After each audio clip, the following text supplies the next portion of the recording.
Sabrina Carpenter responds to backlash over provocative album cover and music. Some fans say Sabrina went too far. Others are saying she's being too provocative. Meanwhile, her PR team is saying, "We about to go platinum." When asked about the controversy, Sabrina replied, "It's art," which is exactly what Doja Cat calls Instagram photos of herself in a ski mask and pasties.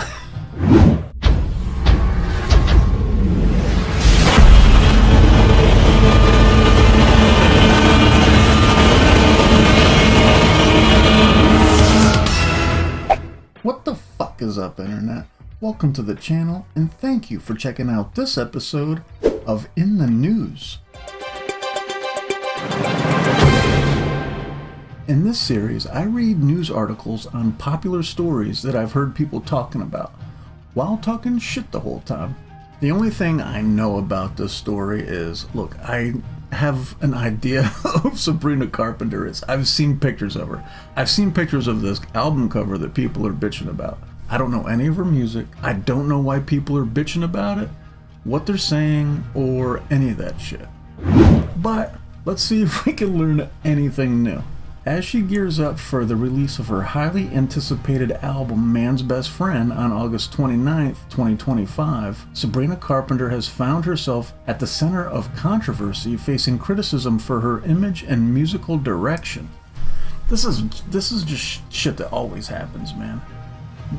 These pop stars start out young, they're idolized by like kids, and then they grow up and they start expressing their adulthood, and people get freaked out by that shit. I mean, it is kind of weird. Like, as an example, I remember watching Stranger Things, the first season, and Eleven is, what, 7 or 8 in that show? And then now that we're going on to the final season, I mean, she's a full-grown ass woman. She was like married and shit. And people probably feel a little weird if they've watched, like, I don't lust after nothing, but if I did, I'd feel weird about knowing that I was a fan of hers when she was a kid. I mean, I get that, but I mean, this person has to live their life and do, especially someone who's an artist, they have to express themselves their way, and people just have to get over that shit. The provocative visual has sparked significant backlash, further intensifying the ongoing debate about the sexual nature of her art. Like, I don't know, man. I mean, it's the rule is as old as time. Sex sells. I made the joke about her PR team saying, well, we're about to go platinum. It's because these people that don't want to see this kind of imagery or hear this kind of music are inflating it to the point where even, like, I don't know anything about Sabrina Carpenter, really. I'm hearing about this shit, so I'm like, oh shit, I gotta look at the picture. Oh, when's that album coming out? Oh, they're talking about her, like, her lyrics too? It's bad publicity. It's not even bad publicity, really. It's just publicity. So the people that are like, want to shut this shit down are only amplifying it. In recent remarks, Carpenter pushed back against the criticisms, asserting that there is much more to her artistry than what critics tend to focus on. I mean, in the picture, she's on her like hands and knees in front of some dude who's like holding her hair or pulling her hair, which I mean, there's a million ways to read that. I guess what most people are probably salty about is maybe it looks like it's normalizing some kind of like domestic abuse or something, but I mean, that could just be like, you know, a sexual thing. It doesn't have to be like an abuse thing. It's always so funny to me when people complain she shared in an interview with Rolling Stone. They're all like, all she does is sing about this, but those are the songs that you've made popular. Exactly. Clearly you love sex, you're obsessed with it. It's in my show. When you run into this kind of thing, it's always people that aren't fans of the artist, right, that get the most upset.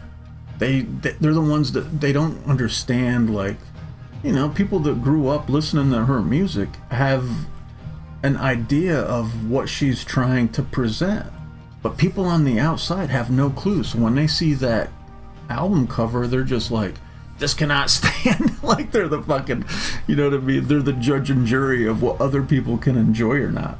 The controversy surrounds not just her album's cover, but also her broader onstage presence and music. Yeah, there was something going on not that long ago. This is the last thing that I heard about, was that people were saying that she was like dancing seductively or something on stage, doing something sexual or some shit. And I remember it being on Twitter or something, and somebody commented like, dude, this is the most wholesome sexuality you're gonna get from like a pop star, which I don't really have any reference of what her prior work is or even what her current work is. I'm sorry, I'm out of the loop on Sabrina Carpenter. She's just not my jam. But she's an artist, and I tip what she's doing. She's successful at it, so she must be good at what she does. Her audience must enjoy her. But I'm just like, it's just like, come on, man. People just have to like, these old people that bitch about young people doing stuff. I mean, dude, when I was a kid and I knew my mom didn't like the music that I liked, I'd play that shit louder.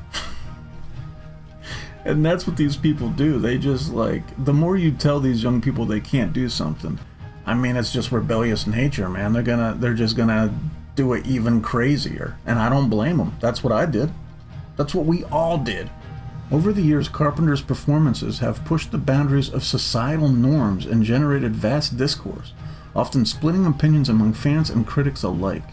I mean, societal norms, dude, that shit it's meant to be broken. The shit we do now that's normal in society, it wasn't normal 5 years ago. 10 years ago, it was like it was completely different. You can't get off the train unless you fucking because this is just gonna be continuing.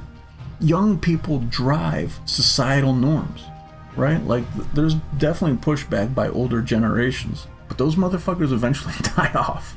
Her latest single, Man-Child, which premiered on June 5th, featured sharp lyrics about immaturity, contrasted with a catchy pop country melody. That's her jam. No fucking examples given of what was sharp about her lyrics. Following speculation over whether the track is aimed at her ex-boyfriend, Barry, I don't know who the fuck that is, Carpenter reversedly stated it was about your dad, keeping her audience guessing. It was about your dad? I don't know what the story is between her and her ex-boyfriend and how her dad fucking plays a role.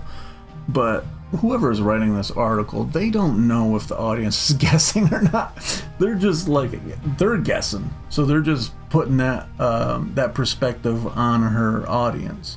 You see that shit all the time.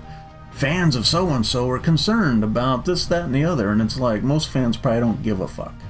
You know what I mean? Unless they're like super young fans that still have like posters of the chick on their wall and shit. I mean, they might pay attention more to like her personal shit, but like, the people that have been following her, they probably know what the context is behind this compared to whoever the fuck this is writing this article, or the people that are bitching about her album cover and music. They don't get it, but her fans do. And that's okay. But while the explicit nature of her album cover garners attention, Carpenter is keen to highlight the broader spectrum of her artistry. Dude, an album cover is it's just to get attention. That's all it is. It's advertising. That's all the album cover is. Half the time, whatever album cover you see has nothing to do with the music inside. It's completely different. It's just to fucking grab people's attention so they fucking buy the shit. Aware of how her portrayal is often sensationalized, she emphasized that the audience miss out on the significant aspects of her art, which extend beyond the sensationalized moments captured on social media. Yeah, I mean, that's how social media works. People are making money off of fucking making people click on their content. So those people are gonna fucking amplify everything she does, and they're gonna find the smallest thing that they can make a big fucking deal about so that they can get clicks. It's just the way it is. There's so many more moments than the Juno positions. The fuck is the Juno positions? But those are the ones you post every night and comment at, she lamented. Yeah, and then she posted, girl, yes, and it's good. What the fuck does that mean? Carpenter also voiced deeper concerns about the critical lens focused on female artists, suggesting that women are subject to intense scrutiny, often being picked apart for their choices. Yeah, I mean, there's a huge segment of the population that have conservative views about how a woman should be portrayed. I mean, and they project that on on everyone else. I mean, I don't think it's any of their business, but that's just the nature of the time, at least at the moment. I mean, maybe that fades over time. I don't know, man. I think that these people, just like open-minded people and people that aren't concerned with how people express themselves, multiply. So do the people with the conservative views. I mean, that's why it's like, you know, almost consistently 50-50 across the board on people's views on like women's rights and feminism and all that kind of shit. It's something that keeps coming back. We just have to grow thicker skin, but they don't have to learn how to shut their mouths. She remarked, shedding light on the gender basis within the music industry. Yeah, but I mean, I can't really think of, other than like Usher, I don't know, who else really does sexual stuff in their music as far as dudes go. Like, not to say that they don't. I'm like, dude, I listen to fucking 2000s metal, right? Like, I don't really listen to new shit, so I don't know. I dated myself when I said fucking Usher. But I guess that's probably true. But I mean, even if you go back to like Elvis and shit, people were fucking salty about him fucking shaking his hips too goddamn much. Like, fucking grow up. Despite the controversy, the creative process behind the album was reportedly liberating for Carpenter. She likened the making of Man's Best Friend to riding a bike, describing it as fluid compared to her previous project. I mean, she never rode a bike before? What do you mean fluid? Compared to other stuff? I mean, she's just kind of growing into her own, probably. She's more confident. I mean, she's been doing, I don't know how long she's been doing this. It's probably been a few years since I first heard her name. So, I mean, she's been on Saturday Night Live, I know that much. I guess that might be the only thing I've ever seen her perform, was a skit on Saturday Night Live. But yeah, so she's growing more confident, more comfortable in what she's doing, and more willing to express herself as she gets older. So yeah, I can see how this would be more comfortable for her than her previous stuff. She probably felt awkward, not exactly knowing, how people are going to receive it, how well it's going to perform, that kind of shit. And now she's probably a little more comfortable. This album is her seventh. She's got 7 albums out. Jesus. Her 7th studio effort follows the remarkable success of her 2024 hit album Short and Sweet, which topped the Billboard 200 charts and included fan favorites such as Espresso and Taste. I've seen memes about the Espresso, but I have no clue what the shit is about. People love to knock people down when they're cooking. And so she's cooking. And so people are going to come after her because of her popularity and her success. Now she's influencing people, right? At like a big chunk of motherfuckers are into her shit, clearly. And so people are going to feel some type of way about it. I mean, I don't get what the big deal is. It's an album cover, whatever her lyrics are about. I mean, you go back to fucking Madonna. Lady Gaga is popular. I mean, a lot of these artists express themselves. I mean, you go Britney Spears, Christina Aguilera, like, all these artists, I could go on and on and on. Female artists have, like, got to a certain point where either, I don't know, maybe some of them are pressured by their labels to, like, kind of push the envelope. But you get a sense there's, like, a turning of the page where these women grow up and they start expressing themselves differently than they did before.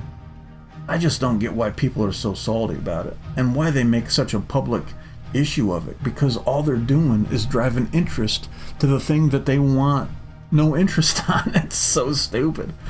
I don't know, man. I don't know why people think that they can influence what other people do, because most people, especially artists, right, they're gonna feel some type of way. They're gonna take it personally, and then they're just gonna come out fucking double-barreled blast the motherfuckers with shit that it pushes the envelope even more, just as a I told you so, or a shut the fuck up, mind your own business type thing. This is not new, and this is never gonna stop. There's always gonna be people bitching about how artists fucking present their fucking craft. It's just the way it is. It's safe to say that everyone is either crazy, dumb as hell, or both. Let me know about your opinions on the story in the comments. But that's all I have for now. I'll catch you on the next one. Later.